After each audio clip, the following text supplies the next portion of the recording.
First Hyderabad sign చేసిందని మాట్లాడుకున్నాం. Next Thanjavur sign చేసింది. నెక్స్ట్ మైసూర్ సైన్ చేసింది. నెక్స్ట్ అవధ్ సైన్ చేసింది. నెక్స్ట్ పీష్వాస్, తర్వాత హోల్కర్స్, తర్వాత గైక్వాడ్స్, తర్వాత బోన్స్లేస్, వీళ్ళందరూ కూడా సైన్ చేశారు.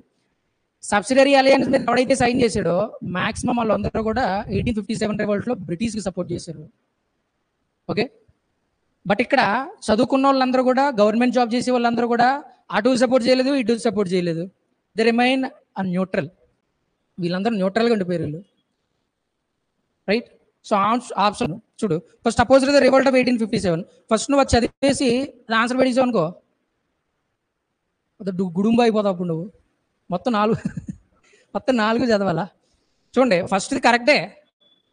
ఎడ్యుకేటెడ్ పీపుల్ అనేవాళ్ళు 1857 రివోల్ట్కి సపోర్ట్ చేయాల, అది కరెక్టే. కాకపోతే చూడు, సపోర్టెడ్ 1857 రివోల్ట్, అది తప్పు. సపోర్ట్ చేయలేదు కదా ఎడ్యుకేషన్ పీపుల్ ఎవరు. Next fought against native rulers, వీళ్ళు నేటివ్ రూలర్స్కి వ్యతిరేకంగా ఎలాంటి పోరాటం చేయలేదు. 3 remained neutral to the revolt of 1857. Okay, ఇక్కడికి వచ్చేటప్పుడు ఆన్సర్ వచ్చింది మనకి.